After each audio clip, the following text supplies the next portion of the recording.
Hey everybody, welcome back to Video Game SO Targeting series on the MiSTer FPGA DE10 Nano project, more specifically the Nintendo 64 core. Because you guys have been enjoying all these heads up between the MiSTer core and the NSO service on Nintendo Switch, and there's definitely been a lot of requests for Mario Kart, so we're going to be comparing them head to head today. It's going to be a race, pun very much intended.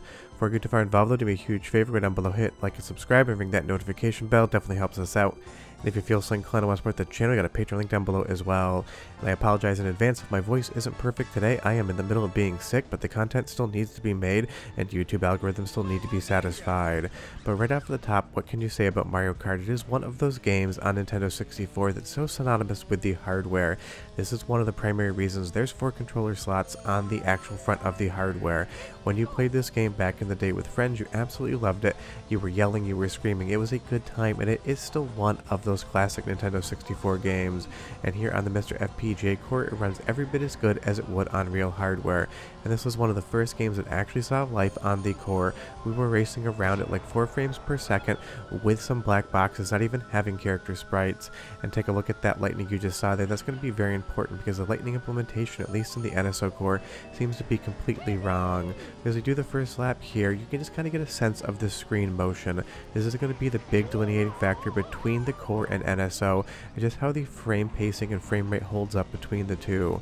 This has never been the fastest running game. It's not going to hit the same frame rate as something like F-Zero, but it was always a relatively smooth experience on real hardware. And if you saw a few crashes there, that's semi-intentional. You like to see what happens with every single aspect of the game, but some of the crashes definitely are not intentional as well, so you'll never know exactly what was going on. But honestly, on the core, Mario Kart plays exactly like it would if you had a real Nintendo 64. Now unfortunately, as we move over to NSO, the implementation isn't as good. There's definitely a lot of frame pacing issues here, and it just doesn't feel like as fluid of an experience. Just watch as everything goes around the track, watch the camera movements.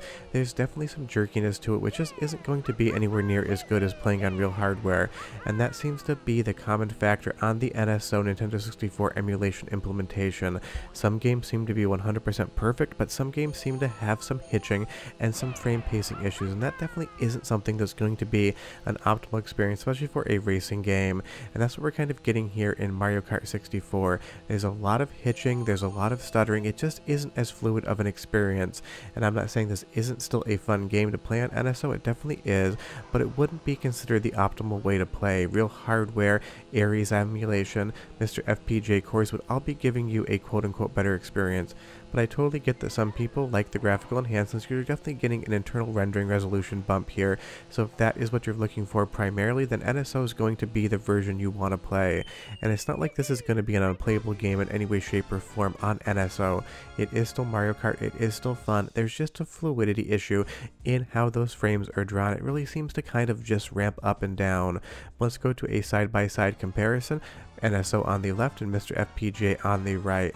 I will say that the way that they scale the sprites in this game probably looks better than some of the other scaling they've done on NSO, and that's just because the original sprites definitely have that Vaseline blur to them, which is synonymous with Nintendo 64 hardware, but can be a little rough on the eyes in the future.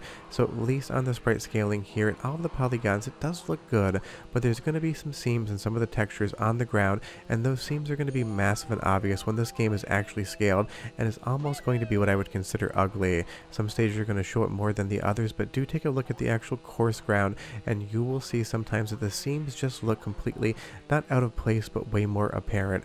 Without the blending on the textures, them being scaled up, you do see some of the imperfections on Nintendo 64 graphically that you wouldn't see when you're using real hardware or MiSTer FPGA, so that is something definitely to look out for. Sometimes internal rendering resolutions just kind of amplify the little bit of graphical trickery that was actually being used back in the day, and you will see that in the core here and there. But now it's time for the sound sample. First we're going to do the Nintendo 64 core and MiSTer FPGA, then we'll move to NSO, so go ahead and listen and hear if you can spot any differences in the sound, and I'll be right back.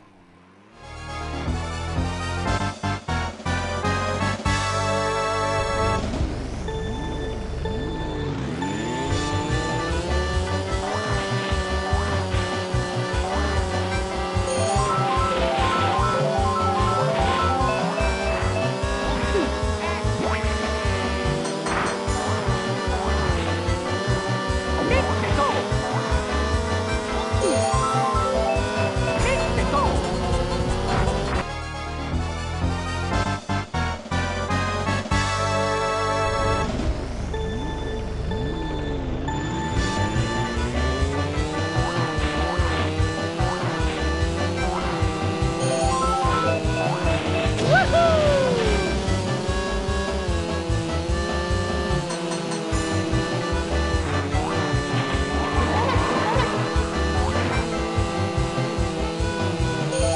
Both sound identical to my ear, but what isn't identical is the fog implementation. Here on MiSTer FPGA, or real Nintendo 64 hardware, that fog is smooth and it definitely does look like fog.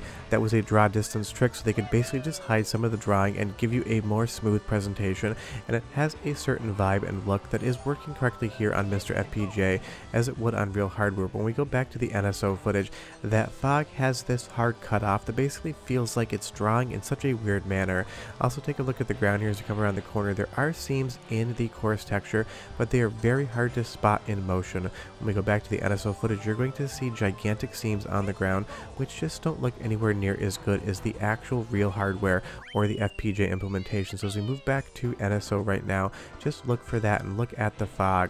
The fog definitely doesn't look as good in my opinion, and those seams on the ground are going to be absolutely massive, and you'll see there that lightning effect did not draw the right way compared to original hardware. So these are instances in which NSO emulation just isn't doing the right thing, whether it's glitches in the emulation in and of itself or that internal rendering resolution upscale, making things look worse in some spots. But in other courses like Mario Raceway here, I actually like the enhanced graphics ever so slightly more than I like the core or real hardware, and I think it's down to all of these bright vibrant greens, that really fun blue skybox, and the overall colorful nature of this course. There's something about how it scales here that makes the graphics look a little bit better.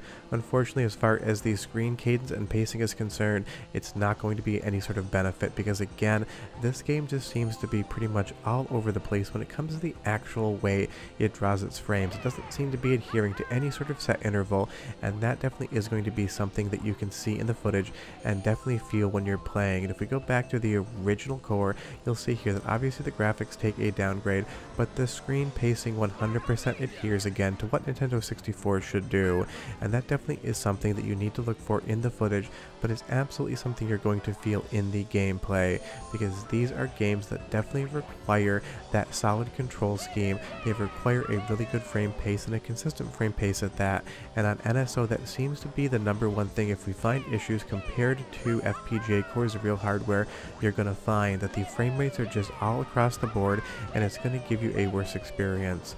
And just going around this course here on the FPGA core again, it's so wild to think that it was basically like last May or June that we were playing this in basically 4 frames per second. We were absolutely excited just to be able to do that, just to kind of drive around as a black box. Felt like magic, and even today the core absolutely feels like something that shouldn't technically be possible because it was long considered to be the impossible core. But let's see a split screen race both across NSO as well as MiSTer FPGA. We got NSO first, and big thanks to Andy D and his son for helping out with this. I'm not sure what Andy D's son is, but if his name is Andy, I'm assuming he named his son Bobandy.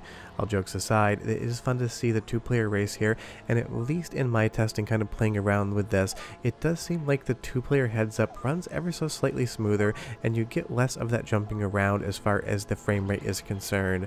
So that's the interesting thing about NSO emulation. Some games it seems like the frame rate is identical, sometimes it increases the frame rate and you appreciate that because you want more frames, and sometimes like in Mario Kart and F-Zero, the frame rate definitely affects the overall feel of the game and your ability to actually play it. So that's one of those situations. Their emulation on Switch seems to be pretty much all across the board. Sometimes it's amazing, sometimes it lacks something. And if we move back to MiSTer FPGA here, obviously the graphics are going to be Nintendo 64 stock, but it is still going to be a better experience. That's kind of the main takeaway of this test, at least, and all of the tests we've done. It seems like 50% of the time NSO is doing the same thing, just increasing how the graphics look. The other half of the time it seems to be making changes, having bugs or other frame rate issues that are making it feel like a less fun way to play the game. So if you don't want to buy a MiSTer FPGA, if you don't have real Nintendo 64 hardware, I would recommend Ares as far as emulation is concerned. That would give you your next best ability to play this game. But if you want to see more tests like this, leave me a comment down below and recommend some titles, and maybe I will make a video. But we're done, I'll see you next time. Bye bye.